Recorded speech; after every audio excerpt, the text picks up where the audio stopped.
হত্যাকাণ্ড তো সংঘটিত হয়েছে ইন্ডিয়ার মাটিতে।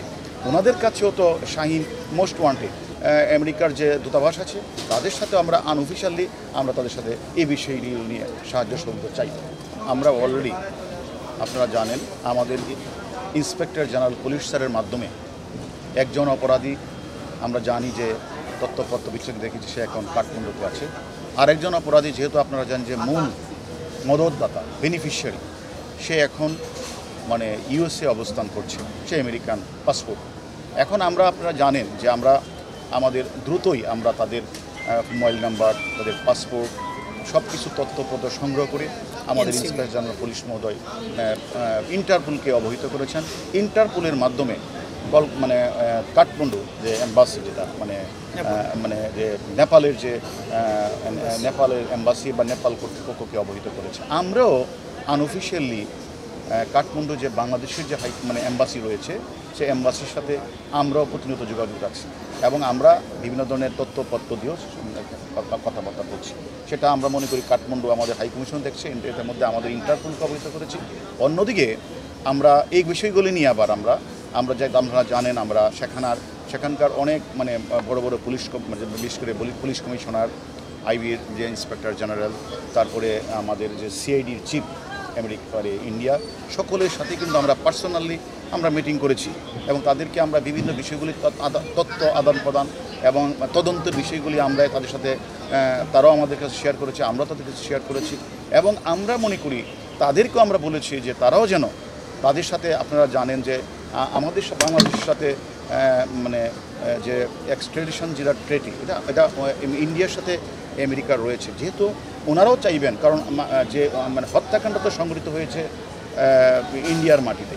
ওনাদের কাছেও তো শাহিন মোস্ট ওয়ান্টেড, ওনাদেরকে আমরা রিকোয়েস্ট করেছি আপনারাও, তো ওনারা আমাদেরকে বলেছে যে হ্যাঁ আমরা ঊর্ধ্বতন কর্তৃপক্ষের সাথে কথা বলে আমরাও আমাদের যথাযথ প্রক্রিয়া আমরা অনুসরণ করব।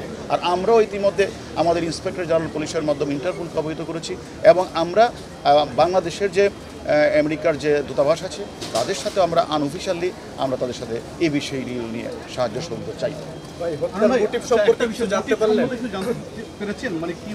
আসলে দেখেন, যে কোনো হত্যাকাণ্ড যখন সংঘটিত হয় তার পিছনে তো অবশ্যই একটা মোটিভ রয়েছে এবং আপনারা এটাও লক্ষ্য করেছেন যে এখানে পরিকল্পনা হয়েছে 2 মাস, সেটা হলো গুলশান বিভিন্ন এলাকাগুলিতে, এবং তাকে এর আগেও 2 বার প্ল্যান করেছিল তাকে পৃথিবী থেকে সরিয়ে দেবে এবং তারা বাংলাদেশের মাটিকে তারা ব্যবহার করলেন না, সেখানে তারা বললেন যে সেখানে করলে তাদের এখানে প্রবলেম হবে, সে কারণে তারা সেটাকে বেছে নিলেন আমাদের পার্শ্ববর্তী দেশ কলকাতার সঞ্জীবা গার্ডেন।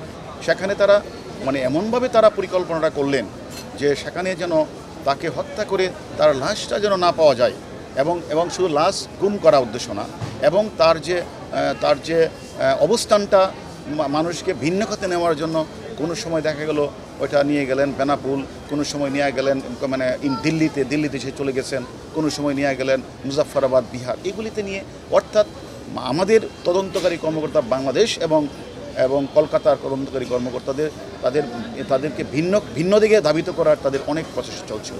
তাহলে এভাবে তারা একদম প্রি প্ল্যান ঠান্ডা মাথায় তারা কিন্তু এই অপরাধটি সংঘটিত করেছিল। এখন আমাদের কথা হলো যে মূল যে প্ল্যানার, মদতদাতা, বেনিফিশিয়ারি, সে এখনও আমাদের কাছে নেই। এখন আমরা আরেকজন যে রয়েছে সে সিয়াম, সে আছে কাঠমান্ডুতে, আমরা যতটুকু জানি সেটাও আমাদের কাজ চলছে। এখন আসলে আমরা 2 দেশের তদন্তকারী কর্মকর্তারা আমরা তদন্ত করছি।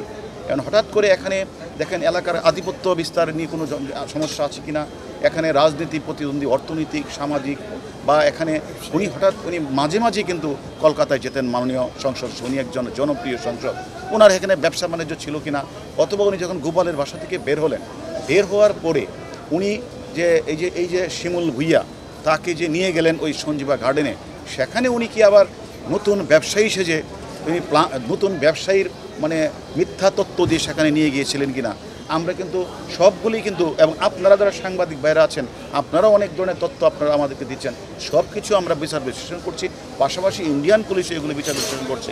হঠাৎ করে কোনো একটা মোটিভ কোনো একটা উদ্দেশ্য মানে স্পেসিফিক এই বলাটা এই মুহূর্তে সঠিক হবে না। এটা আমরা মনে করি মদতদাতা তো রয়েছে, মদতদাতার সাথে যারা আরও কিছু রয়েছে, আমরা তো অনেকে তো আমাদের কাছে রয়েছে। এখন এদের কাছে আরও আমরা রিমান্ডে আরও জিজ্ঞাসাবাদ করছি।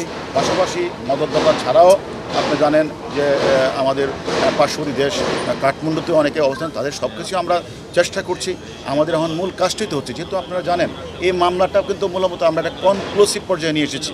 কারণ আমাদের এখন আর যে আমাদের যে আলামতটি আমাদের কোনো সমস্যা হওয়ার কথা না।